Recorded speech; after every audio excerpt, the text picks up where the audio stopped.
기자수첩 변상욱대 기자 나와 계십니다. 어서 오십시오. 네. 세상이 조금씩 삭막해지는군요. 정규직은 가능한 한 비정규직으로 빨리 끌어내리고 비정규직은 자유롭게 해고시킬 수 있는 쪽으로 사회가 자꾸 방향을 잡아가는데 예. 신자유주의 사회의 흐름 속에서 뭐 정부도 돈이 없고 각박해지고 경영자도 더 각박해지고 예. 이제 이런 걸 바로잡을 중심이 이제 누구냐라고 하는 것과 컨트롤 타워라든가 이럴 때 이제 진짜 리더십이 필요한 건데 리더십도 그냥 효율과 이익을 위해서 그냥 마구 달려가면 점점 불안해지네요. 네. 자, 노사정의 대탑이 또 필요하고 좀 심도 깊은 의미가 필요할 것 같습니다. 그렇습니다. 자, 오늘 주제 뭔가요? 2008년에 YTN 기자 6명이 해고됐습니다. 예. 1심과 2심 판결이 엎치락뒤치락 했고 27일 어제 대법원 판결에 의해서 3명은 해직이 확정됐습니다. 3년 7개월을 기다려왔던 대법원 판결인데 언론계는 좀 침울하고요. 예. 해직이 부당하다고 판결받은 3사람, 3명은 해직이 인정이 됐고 해직이 인정되지 않은 3사람은 가담 정도와 횟수가 적어서 해직까지 갈 건 아니다. 징계 정도로 끝날 사안이다. 이런 얘기입니다. 그러니까 더 열심히 했으면 이 사람들도 해고였던 겁니다. 예.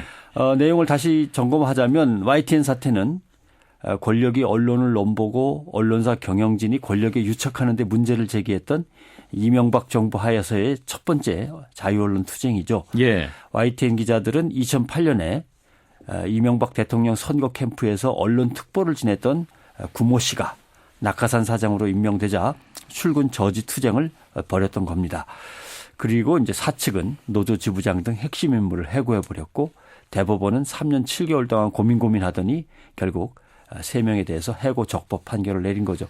대법원 판결 취지를 조금 더 소개해드리면 YTN 기자들이 방송의 정치적 중립이나 공정방송을 위해 투쟁한 거는 고려하더라도 사장의 출근을 그렇게 방해하고 인사명령을 거부한 거는 사용자의 본질적이고 핵심적인 권리인 경영진 구성권, 경영주 대표권을 침해한 것이다. 해고 사유에 해당한다. 이렇게 밝히고 있습니다. 근데 내용을 보면요. 이제 YTN 기자들이 방송의 정치적 중립을 위해서 공정방송을 위해 투쟁했다는 점을 고려했지만 침해했다. 그렇죠. 이게 좀 내용이 이상한 거 아닙니까? 그러니까 공정방송을 위해서 투쟁했다는 거 인정하는 거지만 침해했다. 예. 무슨 내용입니까 이게?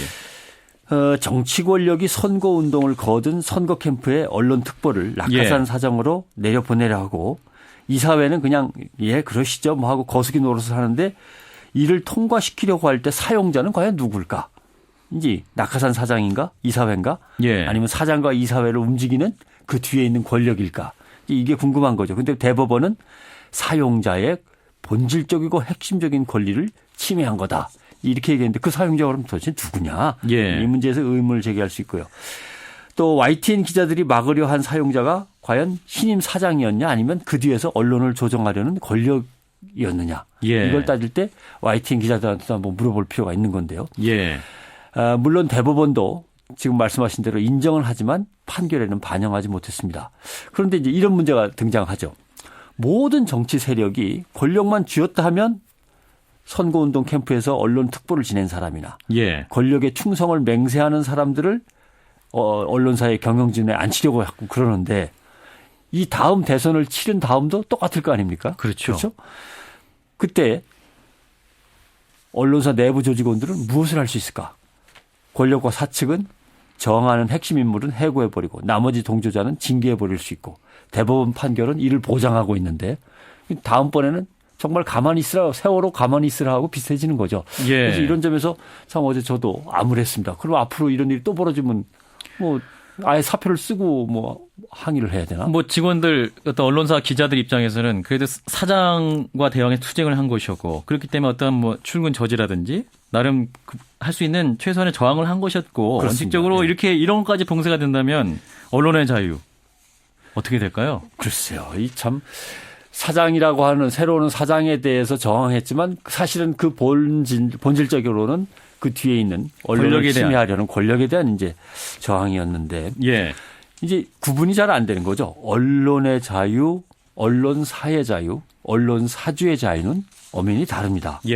그럼 과연 이번 대법원 판결은 언론의 자유, 언론사의 자유, 언론사주의 자유 이 가운데 누구의 자유를 옹호한 것으로 끝나버렸는가 이걸 좀 생각해 봐야죠. 결국 언론사를 움직이고 싶어하는 언론사주나 마찬가지인 권력의 자유를 옹호한 거 아니냐 이런 생각을 해볼 수 있고요. 또 하나의 문제는 판결의 방향성인데요. 방향성이요. 유죄 판결 요건이 되는 범위를 넓게 자꾸 잡습니다. 노동자들의 판결이 요즘 많이 넓어지고 있는 그런 그렇습니다. 상황인 것 같아요.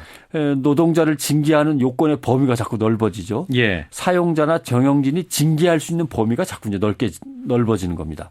쌍용차 해고 노동자 판결에서도 정리해고의 요건을 넓게 잡았고 이번 예. YTN 판결에서도 해고시키거나 징계할 수 있는 범위를 또 넓게 잡았단 말이죠. 그러면 왜 국민의 기본권 침해에서는 그 요건을 갖다 더 엄격하게 넓게 잡지 않는가? 예. 이걸 묻고 싶어요.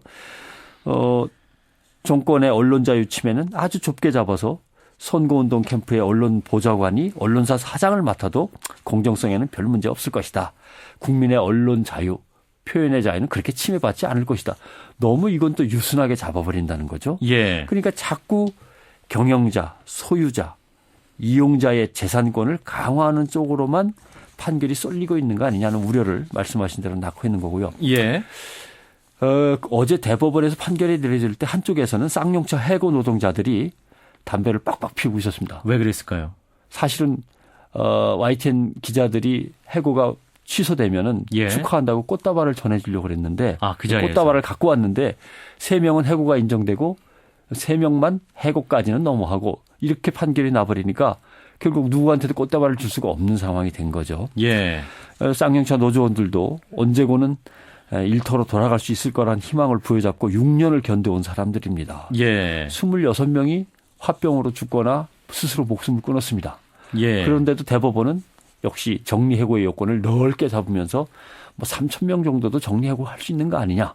예, 이런 예. 식으로 나왔단 말이죠. 지금 이게 이제 YTN의 문제만이 아니고 MBC도 상황이 어렵게 마찬가지고 지금 그렇습니다. 언론 환경이 전반적으로 문제가 있는 것은 아닌가 이런 진단할 수 있지 않을까요? MBC도 언론의 공정성을 위해서 저항하니까 예. 다 교육 들어가. 니들은 방송을 제작할 필요 없어. 뭐 보직 발령도 이상하게 나오고. 그렇죠. 그래서 그 징계성의 교육이 끝나고 돌아왔더니 예. 방송을 제작할 수 없는 외곽 지역으로 배치를 했고 그나마도 또 문제가 있다는 사람들은 다시 교육을 한 번 더 받으라고 보내고 이게 예. 지금 MBC의 상황입니다. 그러니까 결국 예.